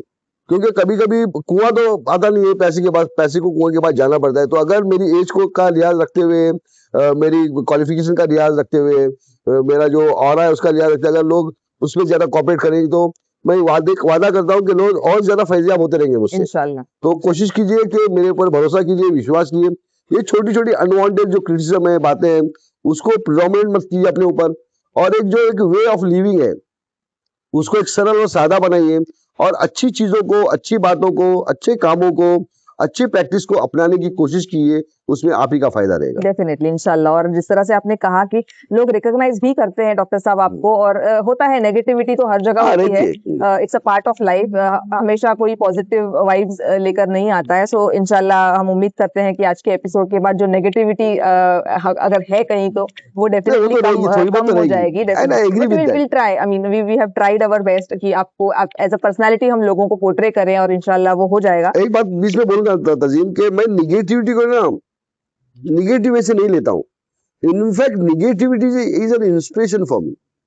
उससे दो फायदे होते हैं। निगेटिविटी अगर कोई कर रहा है मेरे बारे में या क्रिटिसिज्म कर रहा है, तो मैं पहले अपना जायजा लेता हूँ कि क्या मैंने किया है, क्या मैं ऐसा हूँ। अगर एक नहीं किया हूँ तो फिर मैं छोड़ देता हूँ। मैं खुलासा करने नहीं जाता कि तूने ऐसा क्यों बोला, क्या किया।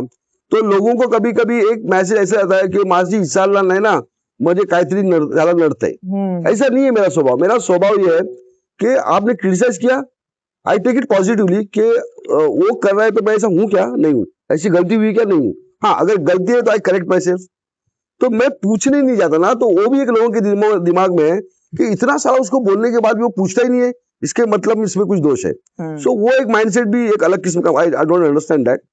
तो मैं वो जाके पूछना, फिर आर्गुमेंट करना, फिर बहस करना मैं पसंद नहीं करता हूँ।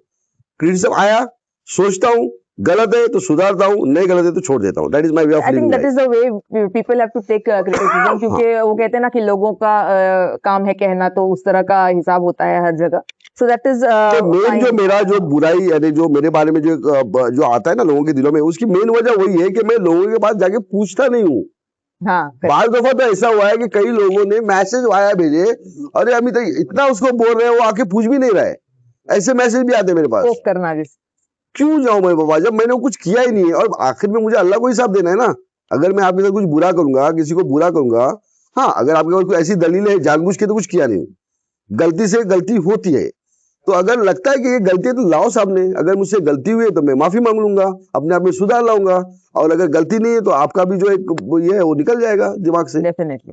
So just क्लियरिटी रखो माइंड में। जी जी, बहुत जरूरी है ये चीज। और अच्छा कहा आपने कि लोगों को सामने आकर बात करना, क्रिटिसाइज करना बहुत जरूरी होता है। इंशाल्लाह हम कोशिश करेंगे कि इस एपिसोड के बाद जो नेगेटिविटी है वो थोड़ी सी कम हो जाए आपके लिए, इंशाल्लाह। डॉक्टर साहब, एक आखिरी सवाल जो मेरा ये होगा आपसे कि क्योंकि आप कड़वई से इतने नजदीक से जुड़े हैं, इतने रोल्स हमने डिस्कस किया आज के एपिसोड में, तो कड़वई को अगर एक शब्द में आपको बताना चाहे तो वो क्या होगा? देखिए, कड़वई को वैसे शब्दों में हम बयान करना थोड़ा मुश्किल होता है, क्योंकि कड़वई एक ऐसी जगह है जिसमें क्या नहीं है, किसी भी चीज की कमी नहीं है। अल्लाह का बोलते ना कि एक कड़वई सो सरजमीन है, वो अल्लाह ताला की खास नवाजिश है, खास रहमत है। और उमूमन मैंने देखा है कि यहाँ पे जो भी बाहर से भी कोई आता है तो वो फला पाता है। तो यहाँ के लोगों में तो फला तो है ही। फिर भी अगर एक तो मैं कड़वई को एक जन्नत जैसी मकाम जो है वो कि जन्नत का एक पीस ऐसा समझता हूँ। तो मैं इसको दो नामों से याद करूंगा। एक, कोकण की विद्यानगरी।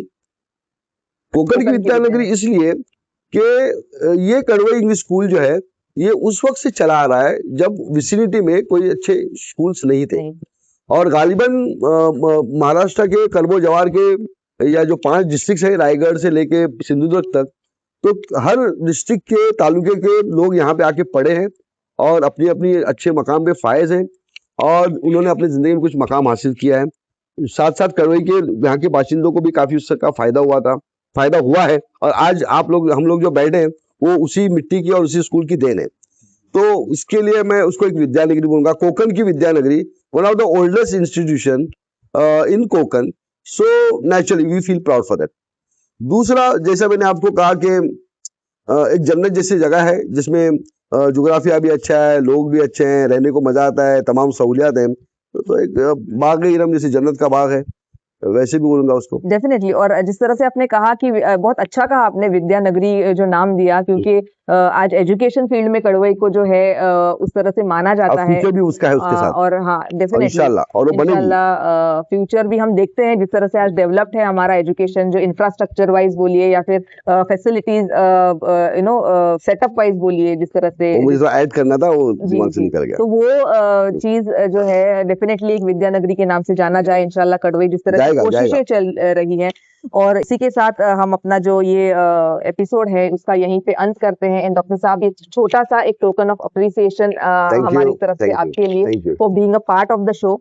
और डॉक्टर साहब थैंक यू सो मच। आज जैसे कि हमने शुरुआत में कहा, आपसे बात की एक मेडिकल फील्ड से रिलेटेड हमने बातें की, आपसे एक तालीम की फील्ड में हमने आपसे बातें की, एक जनरल पर्सपेक्टिव से बातें की, और डेफिनेटली से वाज़ेह है डॉक्टर साहब की हमारा जो गांव है वो एक बहुत सारे लोगों की जॉइंट एफर्ट की वजह से आगे आया है, और बहुत सारे लोग जो अभी नहीं भी हैं, चले गए इस दुनिया से, उनकी भी कई कोशिशें रही हैं। इंशाल्लाह जो हम अभी की जनरेशन है, आप हैं, हमारी जो आगे की जनरेशन है, इंशाल्लाह इस कोशिश में हमेशा रहेंगे कि हमारा गांव जो है हर एक फील्ड में तरक्की करे। आज जो आपने कहा कि सिर्फ एजुकेशन फील्ड हो सकता है, लेकिन मेडिकल फील्ड भी, जो आपने कहा जिस तरह से कि मेडिकल फैसिलिटीज भी हमारे गांव में, अतराफ में, और इसके लिए बहुत जरूरी है कि हम सब लोगों का एक साथ आना, एक साथ जुड़ना इस मकसद से, और इस एक महज इस इमोशन के साथ में, वो बहुत ज्यादा जरूरी है।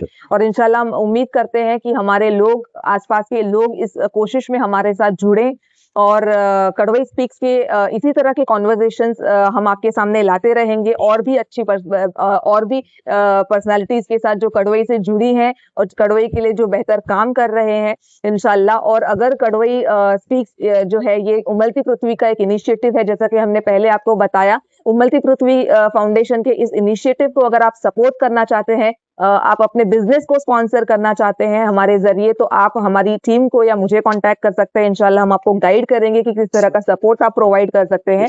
और इंशाल्लाह अगले एपिसोड में फिर एक बार एक नए कॉन्वर्सेशन, एक मीनिंगफुल कॉन्वर्सेशन के साथ हम आपके सामने फिर से हाजिर होंगे।